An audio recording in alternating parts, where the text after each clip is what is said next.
منتصف الثمانينات، وعندما كان وزير الصحة آنذاك الدكتور غازي القصيبي يتفقد أحد مستشفيات الرياض،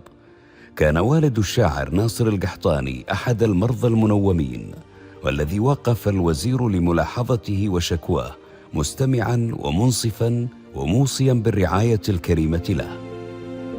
كان المشهد مؤثرا أمام الابن ناصر المرافق لأبيه صغيرا، وكان الأب رغم معاناته على فراش المرض يحاول التعبير شعرا عن موقف الوزير النبيل، ولكن الأجل لم يمهله حينها وانتقل إلى رحمة الله. ومع مرور السنوات أصبح الالتقاء بغازي القصيبي وكتابة القصيدة التي تمناها الأب حلما يراود الابن الذي كبر واعتبره دينا يتطلع لسداده، وبدأ يبحث عن الفرصة الأثمن للقاء القصيبي ليحقق من خلال الوقوف أمامه حلم والده. بعد 14 عاما اتجه ناصر إلى لندن في أواخر عام 1999 للميلاد، حيث يتواجد غازي القصيبي سفيرا للمملكة العربية السعودية في بريطانيا آنذاك.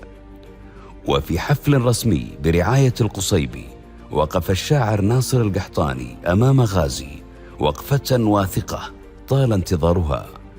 ليستهل قصيدته بمقدمة وصفية مؤثرة قائلا: شكرا معالي السفير على سماحك لي بالوقوف أمامك رغم شعوري بعظم المسؤولية، وأنا أقف أمام غازي القصيبي، الروح الإنسانية العظيمة، القامة الشعرية الطويلة، المركز السياسي المرموق. قبل 14 عاما رحل والدي عن الدنيا،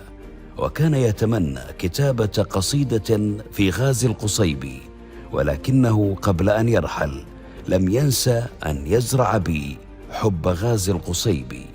فها أنا ذا أقف لأسدد الدين وأكتب مشاعري ومشاعر والدي. أشعر بهذا المسؤولية وأنا أمام غازي الروح الإنسانية العظيمة والقامة الشعرية الطويلة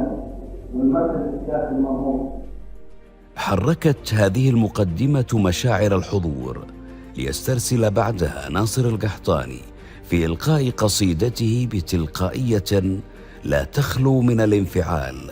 مستذكرا لحظات والده الأخيرة: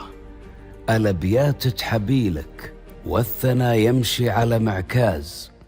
الأبيات تحبيلك والثنا يمشي على معكاز، والأرض تدور والمهجر يذكرني بمركازي، مكان في زمان عزبك مغلاه من مركاز، وانا في مجلس النهجة ونهج العز متوازي، صغير كل ما صدت عيون أقرب من المعناز، سواليف الضيوف تدور وعيوني المعنازي، ألا يا كثر أصابعهم إلى شافوك في التلفاز، وعشق مثل زخات المطر مجنون وإعجازي، أفكر من يكون اللي على أصوات الضماير حاز، من اللي ما يبي غير الجزاء من رب إيجازي، من اللي في فراش الموت أبوي يردده بإيجاز، من اللي يفرشون لسيرته سجاد شيرازي، تخيلتك شبيه السندباد أثرك شبيه الباز، دخلت الذاكرة والقلب يول واصعب الغازي، يا غازي والله انها ما تضيق إلا على المعتاز، وانا وامثالي من الناس محتاجين كم غازي، يا غازي والله انها ما تضيق إلا على المعتاز،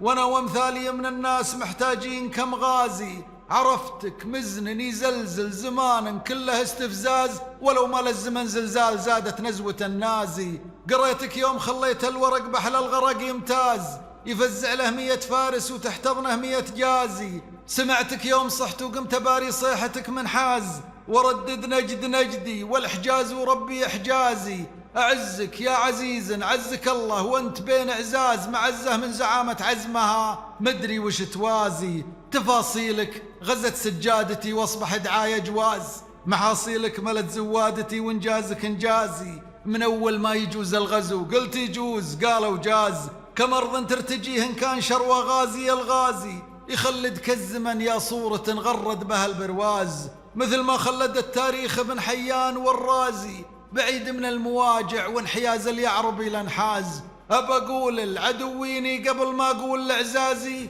أنا من أمة في الماضي لها صهللة وإنجاز، وأنا من أمة في تالي الوقت أنجبت غازي.